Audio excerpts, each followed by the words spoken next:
Good afternoon. बोलिए Vaishali. Sir actually मैंने recently आपका अभी सीए फाइनल का क्लासेस लिया है। तो मैंने बस स्टार्ट ही किया है लेक्चर देखना। तो मेरे को थोड़ा डर लग रहा है कि थ्योरी मतलब मेरा एक्चुअली इतना अच्छा नहीं है, तो एग्जाम में मतलब कैसे होगा। एक्चुअली मैंने 2-3 क्लास किया तो पता चल रहा है कि थ्योरी पार्ट में थोड़ा सा मतलब जोर है आईसीआई का। तो वो सर कैसे करे अच्छे से पढ़ के। सब वो तो ठीक है, बट सर जैसे मेरा थ्योरी मतलब लर्निंग मेरा थोड़ा कम होता है, मेरे को याद नहीं रहते। की पॉइंट्स तक ठीक है, बट जैसे कोई सेंटेंस में जो पर्टिकुलर वर्ड्स है जो आईसीआई ढूंढता है हमारी आंसर्स में, वो कभी कभार मिसिंग रह जाते हैं। तो बस वही है कि वो ठीक है, प्रैक्टिस सर हम करते हैं, बट फिर भी कभी कभार ऐसा होता है ना कि भूल जाते हैं। तो सर उसका क्या सोल्यूशन? जितनी बार पढ़ेंगे उतना बार याद रहेगा।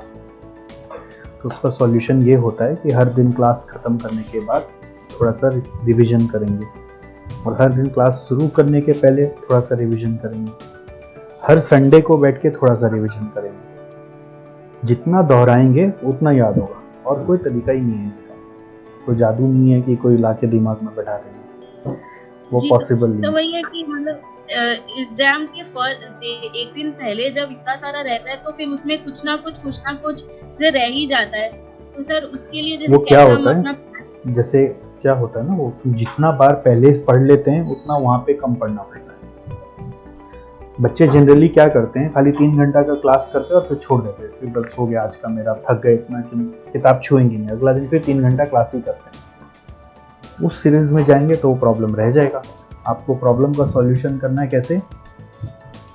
आपको अपने प्रॉब्लम का सॉल्यूशन में करना क्या है, हर रोज रिवीजन करना। रैंडम रिकॉल करना पड़ता है कि ऐसे ऐसे सोच के करना पड़ेगा आपको कि अरे इसमें क्या पॉइंट था, इसमें क्या पॉइंट था। अचानक खाली बैठे हैं तो पॉइंट रिकॉल करो। मतलब बार बार देखने से नहीं होगा, रिकॉल करो। एक बार तो पढ़ ही गया ना, अब रिकॉल करो कि क्या क्या हो सकता है। जैसे फॉर एग्जांपल आपसे भी पूछें कि traditional versus strategy cost management में जो डिफरेंस है उसका कितना पॉइंट्स है, रिकॉल करो। अभी फर्स्ट टाइम करोगे तो 2 पॉइंट याद आएगा, बट आपको पता है 2 नहीं था, 7-8 पॉइंट था। हाँ, तो अब 7-8 था तो 2 क्यों याद आया, तो 5 याद नहीं हुआ है। तो फिर उसको देखेंगे, फिर नेक्स्ट टाइम जब रिकॉल करेंगे तो पता चलेगा 4 याद आ रहा है या 6 याद आ रहा है, फिर एक छूटेगा, फिर थर्ड टाइम रिकॉल करेंगे। तो ये चीज़ एग्ज़ाम तक, वो सेल्फ स्टडी तक नहीं जाना चाहिए, ये चीज़ पहले से हो जाना चाहिए। जिससे कि सेल्फ स्टडी में जाएंगे ना तो मतलब मान लीजिए 7 में से 4 तो रिकॉल हुई हुआ है, 3 बाकी है, तो 3 सेल्फ स्टडी में भी 3 बार पढ़ते हैं, तो एग्जाम तक पहुंचते पहुंचते बहुत सारा याद होने लग जाएगा।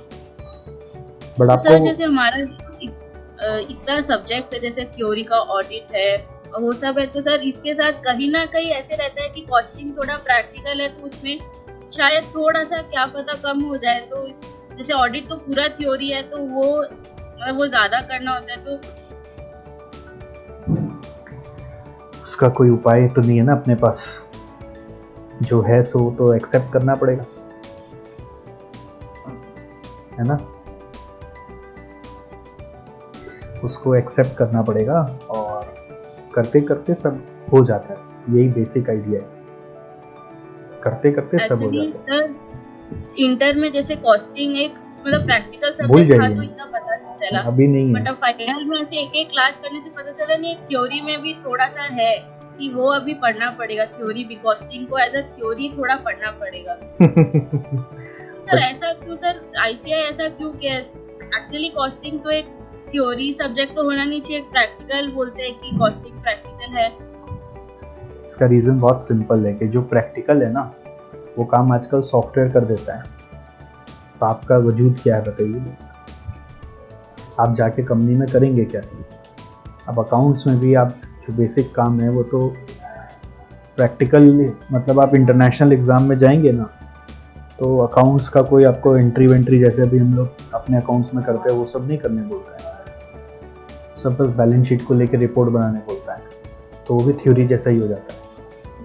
तो इंस्टीट्यूट रियल वर्ल्ड के एंगल से चल रहा है कि आपको कॉस्टिंग करने का जरूरत ही नहीं है, जोड़ना घटाने का क्या जरूरत है, आपको बुद्धि चलाना है। कॉन्सेप्ट पता होगा तो ना बुद्धि चलेगा, नहीं तो बुद्धि भी नहीं चलेगा। आप कैसे एडवाइस दोगे किसी को, कुछ मालूम होगा तो ना एडवाइस दोगे। तो इंस्टीट्यूट चीज़ों को एलिवेट करने का कोशिश किया कि ज़्यादा वो खाली एक ही तरह का सम्स करा के हम सीए बना दें, जो रियल वर्ल्ड में उतना वैल्यूएबल ही नहीं रहा। रियल वर्ल्ड में आपको पैसे इसी चीज़ के मिलेंगे कि आप लोगों को कैसे गाइड कर पा रहे हो, एडवाइस कर पा रहे हो। और वो एडवाइस करने के लिए प्रैक्टिकल सम्स थोड़ी उनका सॉल्व करके देंगे आप तो उनका प्रॉब्लम को समझेंगे और सॉल्यूशन तो उसको थ्योरी में ही लिख कर देना पड़ेगा। हाँ, कुछ कुछ बीच बीच में एनालिसिस आएगा तो वो आपके रिपोर्ट का पार्ट बनेगा। तो आप थ्योरी प्रैक्टिकल के एंगल से मत सोचिए, आप ये सोचिए कि रियल वर्ल्ड के लिए यही वैल्यूएबल है, इसलिए ये पढ़ाया जा रहा है। अब ये पढ़ने से आपका भी वैल्यू बढ़ेगा ही ना। जी सर। ऐसे बहुत इंटरेस्टिंग है, आप आगे जितना जाएंगे आपको बहुत मज़ा आएगा, आपको लगेगा वाओ ऐसा भी कॉन्सेप्ट था, अच्छा ये हमारे सराउंडिंग में जो हो रहा है वो इस कारण से हो रहा है। तो वो इंटरेस्ट को जगाइए, ऐसे मत सोचिए कि थ्योरी है थ्योरी है थ्योरी है। आप सोचिए अच्छा ये वाला चीज़ ऐसे होता है, ओके। और जो याद रखने का चीज़ है उसके लिए मैंने आपको बताया, हर रोज क्लास के बाद 10-15 मिनट आधा घंटा रिवाइज करिए, अगला दिन भी 10 मिनट रिवाइज करिए, जो भी प्रीवियस क्लास का नेक्स्ट डे भी रिवाइज होगा, आज भी रिवाइज होगा। और संडे को बैठ के पूरा वीक का रिवाइज करिए। संडे को जब और आगे बढ़ जाएं तो संडे को कोई भी क्लास का कुछ भी कॉन्सेप्ट रैंडमली बुक खोलकर देखिए कितना पॉइंट याद है। और ये हो जाता है, मतलब पहला बार लगता है टफ, तीसरी बार चौथी बार करते करते आपको लगेगा मुंह जबानी याद है, मैं भी बोल दूंगा, है ना। ठीक है वैशाली, चलिए अच्छे से पढ़िए। कहाँ से हैं आप? सर मैं कटक से। कटक से, ओके। चलो take care. Thank you sir. Thank you.